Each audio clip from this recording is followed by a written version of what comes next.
हम लोग को इतना मारा गया, इतनी बोट स्टिक्स से हम लोग उठ नहीं सक रहे थे, और हम लोग को मैंने प्राइवेट जगह में मारने बोला। जो आदिवासियों है, इंडिजियस पीपल है, उनको जितना कोटा मिलना चाहिए, ट्रांस पीपल को जितना कोटा मिलना चाहिए, उसका एकदम भी इंक्लूसिविटी नहीं है। माइनॉरिटी कम्युनिटीज़, हिंदू कम्युनिटीज़ के हम लोग साथ हैं। भारत की जनता के साथ हमारी कोई दुश्मनी नहीं है। भारत सरकार जैसा शेख हसीना ने कायम की थी वही रजीम कायम करना चाहता है। तुम रात लिखो, हम चांद लिखेंगे। तुम जेल में डालो, हम दीवार फाड़ लिखेंगे। मॉनसून मूवमेंट यानी कि बांग्लादेश में हुए उस आंदोलन का नाम जिसे छात्रों ने लीड किया। यहाँ के लोगों का गुस्सा साफ नजर आया।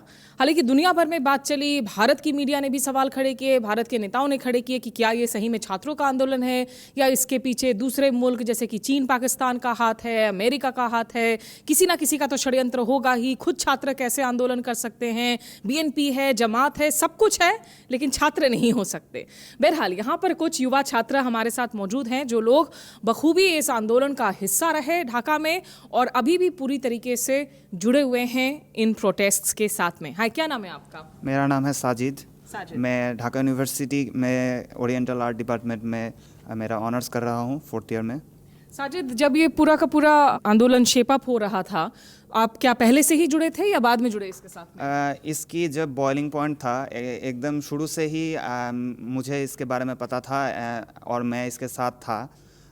वैसे तो मैं फर्स्ट में इतना एक्टिव नहीं था, बट जब ये पुलिस वायलेंस शुरू हुआ, एक्चुअली एक गवर्नमेंट डाउन करने का मूवमेंट ज़रा सा नहीं था।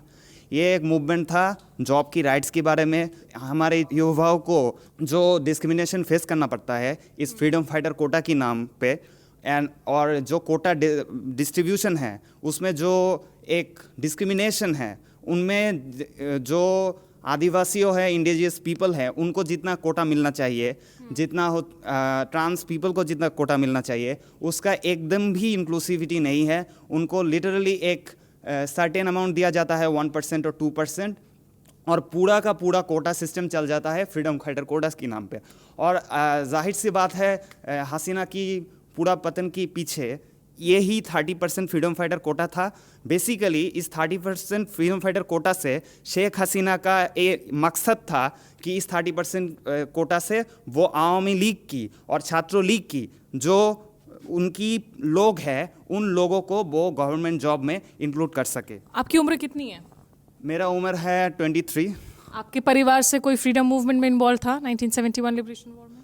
हाँ, मेरा एक चाचा था, तो उन्होंने बहुत सी उनकी एक्सपीरियंसेस शेयर कर चुके हैं मेरे साथ। My father and grandfather both are freedom fighters. I have the freedom fighter quota, but still from the first day of the protest, I was in the roads because this was against the discrimination against the whole population. आपके परिवार वालों को अजीब नहीं लग रहा था कि उनकी वजह से जो है जो कोटा मिला है, उनका बेटा खुद उसके खिलाफ जाके प्रोटेस्ट कर रहा है? Mom was really, pissed off on me at the first times, but 2 days passed, 3 days passed, and I was regular in the movement, and I, made my point to her that, yeah, I have that quota, that my father and my grandfather were freedom fighters, but I don't want it. I want an equal ground.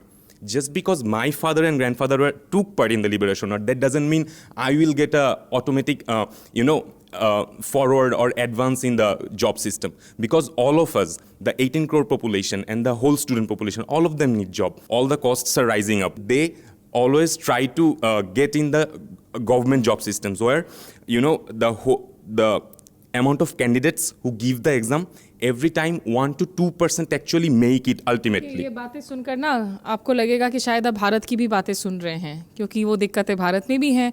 सरकारी नौकरियों के लिए जहां 1000 पदों की अगर आपकी कोई एप्लीकेशन निकलती है तो उसमें लाखों युवा, खास करके उत्तर प्रदेश, बिहार जैसे राज्यों में लाइन लगाए हुए नजर आते हैं। और महंगाई की मार की बात कर रहे हैं, छात्र बता रहे हैं कि कैसे इनका जीना दूभर हो रखा है, हाउस रेंट, स्टडी लोन्स, और नौकरियां नहीं मिलती। पढ़ाई करके निकलते हैं, ग्रेजुएशन करके निकलते हैं, सर्टिफिकेट मिल जाती हैं, नौकरियां नहीं मिलती हैं। तो नौकरियों की जो मार है, जो एक मुख्य वजह रही इस पूरे के पूरे प्रोटेस्ट के दौरान। आपका नाम बताएं। Tathira Batul. I'm from BUP. BUP. Tathirul, tell me कि do you have friends जिनके ऊपर हमले हुए या जिनको आप जानती थी, जिनकी जान गई during these protest? I want to talk about a personal experience. On 5th August, I was in the middle of the long march. I walked at least 15 kilometers from New Produce to Shahbag. When I was in the middle of that, I got a call from my mother and other friends that my friend Iman got arrested, and she was in the police station. And when they told me that, they were like, please go home. It's not safe in Shahbag. You need to go back home for your safety, for our family's safety. My father was present with me. At that point, I broke down into tears, and I was like, if I don't go forward right now, my friend will get killed. Today, I have Iman present with me, who faced the police brutality. Iman is Present here with me, who was there. At How the old are station. you? I'm 22. Imani, you're the same age? I'm 23. 23. Yeah. Iman tell us, आपके साथ क्या हुआ था जब आपको police ने arrest किया था, और कितने वक्त तक आप वहाँ थी थाने में? तो ये था the very same day that the prime minister resigned, former prime minister. तो मैं शाहबाग की तरफ मेरे भाई के साथ और मेरे कुछ दोस्तों के साथ जा रही थी प्रोटेस्ट करने के लिए। तब सुबह रास्ते एकदम खाली थे, तो हम लोग जब शाहबाग थाने के आसपास आए, बिकॉज़ वहाँ पे जाने का रास्ता सिर्फ एक ही था, आर्मी ने बाकी सब रास्ते ब्लॉक करके रखे थे, तब हम लोग को उस स्टेशन शाहबाग थाने के पुलिस ने, एक ओसी ने अरेस्ट किया पूरे टीम के साथ, और हम लोग को टेररिस्ट बुलाते बुलाते वो अंदर तक लेकर गए। अंदर लेकर मेरे भाई को अकेले वो लोग एक रूम में लेकर, जहाँ पे सिर्फ main were allowed and female लोग का सेक्शन डिफरेंट था, लेकिन हम लोग को वहाँ पे बंद करके मेरे भाई को तो बहुत मारा गया। वो लोग अपने हाथों से मारे, but because they didn't want कि पुलिस की स्टिक्स की मार के दाग रहे हैं उसके बदन पे। तो वो लोग जब उसे मार रहे थे तब सिर्फ मारे नहीं, जब देखे जो वो चोट नहीं दे सक रहे मेरे भाई को, तब वो हम लोग की माँ के बारे में बात बोलना शुरू किया, मेरे बारे में। मेरी चीखें आ रही थी दूसरे रूम से, तब मेरे भाई को पता था कि भाई को पीटा जा रहा है उस मुझे वक्त? कोई पता नहीं मेरा भाई कहाँ है नहीं है। मैं यही सोच रही हूँ अपने दिमाग में, मेरा छोटा भाई को मैं और शायद नहीं देखूंगी। तो हम लोग को जब मारा गया, हम लड़कियों को फीमेल पुलिस ने मारा, and the male OC he was present there. वो वहाँ पे खड़े होके उन लोग को बोले कि लड़की को कहाँ कहाँ मारना है, और हम लोग को वहाँ पे मारा गया। हम लोग को इतना मारा गया, इतनी बड़ी बड़ी स्टिक्स से, जो हम लोग हिल नहीं सक रहे थे और हम लोग उठ नहीं सक रहे थे। और हम लोग को मैंने प्राइवेट जगह में मारने बोला हम लोग को। फिर वो लोग ड्रैग करके, हम लोग की जब चीखें आ रही थी तब the boys who were beaten up, उन लोग को एक पुलिस वैन में स्टफ़ किया गया था, जेल वैन में। तो हम लोग की आवाज़ें आ रही थी, और वो लोग मेरे भाई को बोल रहे थे तुम्हारी बहन की चीखें सुन रहे हो तुम, ऐसे बोल के उसको मेंटली टॉर्चर किया गया। देन लड़कियों को भी वो लोग ड्रैग कर करके मार के हम लोग को पुलिस जेल वैन के अंदर स्टफ़ किया गया। ब्रूजेस हील हुई हैं, आप सो पा रही हैं? How traumatized are you right now? I was very traumatized. For me, मुझे ज़्यादा अफेक्ट किया द फैक्ट कि मैं अपने छोटे भाई को प्रोटेक्ट नहीं कर सकी। शायद वो अगर वहाँ पे नहीं रहता, मैं अगर उसे लेकर नहीं जाती था, शायद उसके साथ ये ना होता। तो आपको इतना ज़्यादा टॉर्चर कर रहे थे, आप उस वक्त अपने भाई की सोच रही थी? हाँ, और हम लोग दोनों जब व्हेन वी मेट, तो तब हम लोग ने जब बातें की, हम लोग ज़्यादा अपना पर्सनल एक्सपीरियंस के बारे में नहीं बोले थे, लेकिन एक कॉमन चीज़ था कि मेरा भाई अपने रूम में वहाँ पे जब उसको मारा जा रहा था, वो बोल रहा था मेरी बहन को कुछ मत करो, मुझे मार डालो। और मैं वहाँ पे पुलिस को बोल रही थी कि मुझे मार डालो, मेरे भाई को कुछ मत करो। इस उम्र में, आई एम सॉरी, इस एज में देखिए इन लोगों की हिम्मत की दाद देनी होगी। जाहिर सी बात है, इतने गहरे चोटों की बात कर रहे हैं तो ये सारे जो हैं भावुक भी हो रहे हैं। देखिए, आप इन बच्चों की आवाज़ सुन रहे हैं, और जब इन आवाज़ों को ये कह के नकार दिया जाता है कि भाई ये तो पॉलिटिकल फोर्सेस हैं, ये राजनीतिक दलों के आवाज़ें हैं, तो आप खुद ही जज कीजिए कि क्या है सच, क्या है गलत।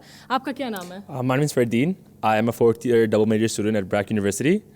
I have been active since the 16th of July, and that is the date most private universities chose to join the mass protest. Fardeen, the thing is right now moving forward, how do you see कि बांग्लादेश की दशा दिशा क्या होगी? What kind of Bangladesh are you imagining? और क्या उम्मीद है आपको? क्योंकि ऐसा तो नहीं है कि अभी भी स्टूडेंट्स का कोई फ्रंट बना है, पॉलिटिकल फ्रंट। बीएनपी जमात की भी सरकार पहले बनी थी, उस दौरान भी कई सारी ज़्यादतियाँ हुई थी। तो अगर यही दो पार्टियाँ चलती रहेंगी, बांग्लादेश का भविष्य कैसा होना चाहिए और कैसे बदलेगा? So first of all, the things that we expect as students are things that were absent during the Hasina regime. Things such as freedom of speech, which is so fundamental to the way that we live. there might come any other parties. There could be BNP, that could be Jamaat, that could be Hafazat Islam, but we gave them a message that we started with 4 and we stopped at 4 lakh, and we shall do it again if someone tries to do this to us again. तो आपको लगता है कि आगे चलकर जो है students के अंदर से एक अच्छा नेतृत्व मिल सकेगा? क्या बांग्लादेश सेक्युलर इंक्लूसिव बना रहेगा? Hopefully, and students के अंदर से ही निकलेगा. We can hope for that. And if we look at the present state of the country, we are seeing students taking the lead. You go to TSC, Dhaka University, they're collecting the reliefs and the funds and then distributing to Feni where the flood is affected. And if you look at other sectors, then among the advisors, there are 2 of our students, and those 2 ministries are functioning pretty well. So we can really hope, we can be hopeful. एक आखिरी सवाल, क्योंकि आप लोग youth हैं और India के लिए बांग्लादेश उतना ही ज़रूरी है जितना बांग्लादेश के लिए इंडिया ज़रूरी है. गुस्सा बहुत है, इंडिया को रह रह कर विलेन पेंट किया जाता है. शेख हसीना अभी इंडिया में ही हैं. कितने नाराज़ हैं, कितने क्रोधित हैं आप लोग? क्या इंडियन यूथ के साथ आप लोगों की दोस्ती है या आप लोगों के दिल में बहुत उनके खिलाफ जो है शक शुबा है? हमारी कोई इंडिया की पीपल के साथ कोई दुश्मनी हमारी नहीं है. इंडिया की इंस्टीट्यूशन के साथ हमारी कोई दुश्मनी नहीं है. ये दुश्मनी और जो क्रोध की आप बात कर रहे हैं, जो दुश्मनी की आप बात कर रहे हैं, वो है इंडिया की वो फॉरेन पॉलिसी की, जिस पॉलिसी के वजह से हमारी फेनी में जो फ्लड की बात हमारी दोस्त ने मेंशन की, वो फ्लड हो रही है. मैं इंडिया की सरकार तो ये कह रही है और वो रीज़न भी दे रही है कितनी, क्योंकि त्रिपुरा में भी लोग मारे गए हैं, वहाँ पर हमारा भी इतना नुकसान हुआ है कि वो बारिश के वजह से जो है वो फ्लड गेट्स खुले थे. जो बात यहाँ हाई कमिश्नर ने आपके चीफ एडवाइज़र को भी बताया. जैसे मैंने बताया, हमारी पीपल के साथ, भारत की पीपल के साथ, भारत की जनता के साथ हमारी कोई दुश्मनी नहीं है. और हम ये मानते हैं भारत का जो फॉरेन पॉलिसी है, भारत का जो सरकार है, वर्तमान जो सरकार है, स्पेशली वो सरकार की जनता की सरकार नहीं है. ये सरकार बेसिकली एक रेजीम जैसा शेख हसीना ने कायम की थी वही रेजीम कायम करना चाहता है. वही एक आदर्श को, वही एक फैसिज्म को पैदा कर रही है, उसी को लालन कर रही है. जिस फैसिज्म की आउटबर्स्ट होगी महात्मा गांधी की स्कल्पचर तोड़ना. ये सब कॉन्टिनेंट, मैं एक फाइन आर्ट्स का स्टूडेंट हूँ, सो मुझे पता है एक चीज़ कि हमारी सब कॉन्टिनेंट में आइकॉन कभी एक वजह से नहीं रहा. हम आइकॉन को छोड़ देते हैं, हम आइकॉन को रोक देते हैं, हम आइकॉन को तोड़ डालते हैं. जैसे शेख मुजीब को एक आइकॉन बना के उस आइडिया को एक नारिश करके अदर फ्रीडम पूरा 1971 को क्वेश्चन किया गया है. सिर्फ उसी तरह से इफ भारत की इस फॉरेन पॉलिसी हमारी ऊपर ये आग्रासन करता रहे तो भारत भी टूट सकती है. चलें आप The thing is, the rage you are talking about, when you say we and Bangladesh and India are friends are supposed to complement each other. And you know, when we are having deals and other contracts, that should benefit both the countries, right? But you know, in case of Tista Dam and other things, when India feels that it's in their interest, they just open it. They feel it's in their interest, they just close it. They don't, the last government also, Sheikh Hasina also, you know, every time tried to make this Tista Dam project contract work and also other dams, but India has never done that. India has always, you know, delayed this contract for some reason. But India is also a federal setup. India में जहाँ centre तैयार है तो वहाँ पश्चिम बंगाल में ममता बनर्जी तैयार नहीं है. उनकी अपनी घरेलू राजनीति की भी problems है. It's not necessarily a foreign policy problem. That's obviously true. But when you are having this one discussion throughout 15 years in every meetings of the PMs, I think after 15 to 16 years of discussion, there should be something fruitful that benefits both the countries. But still, it has only benefited India, not our country. Land boundary agreement Bharat और बांग्लादेश के बीच में कई दशकों बाद हुआ था. लगभग उसमें जो है जो ऑनक्लेव्स एक्सचेंज हुए थे वो बहुत सालों बाद हुए थे. तिस्ता एक बहुत सेंसिटिव, संवेदनशील पानी शेयरिंग का मुद्दा अभी भी बना हुआ है. आप लोग क्योंकि आर्टिस्ट्स भी हैं, आर्ट के ज़रिए डील करते हैं, कोई पोइट्री, कोई गीत जो रेवोल्यूशन से जुड़ा हुआ जब हमारे दर्शकों को सुनाना चाहें आप में से कोई? I want to add one point. One of the recently, one political leader in India said that our friendship with Sheikh Hasina has been for so long, and we can't destroy that friendship, because then there would be question about India's trust in people in other countries. I just want to send one message to the Indian media that India's friendship should not be with an individual person. It should be with the country. It should be with us, with the people of the country, and that's who the India should be like befriending, and not one singular person that they're sheltering right now. ठीक है, इनको लगता है तो my parents, मेरे माँ बाप, वो लोग लेकिन इंडिया के हैं। मैं I was born in Bangladesh, मैं यहीं पर ही पली बड़ी हूँ, लेकिन हम लोग के घर में एक चीज़ सिखाया जाता था, because my parents were Indian Muslims.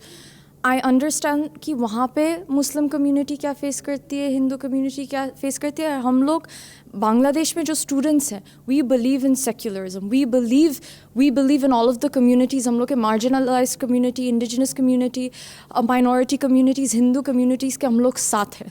ये हम लोग की बिलीव्स। लेकिन हिंदू कम्युनिटीज़ भी देखिए, अटैक्स की खबरें एग्जैजरेट हुई हैं, लेकिन खौफ तो है। यहाँ बहुतों से बात की है हमने, जिनमें से काफ़ी लोग ये कह रहे हैं कि बाहर घर में बातचीत हो रही है, that should be move out.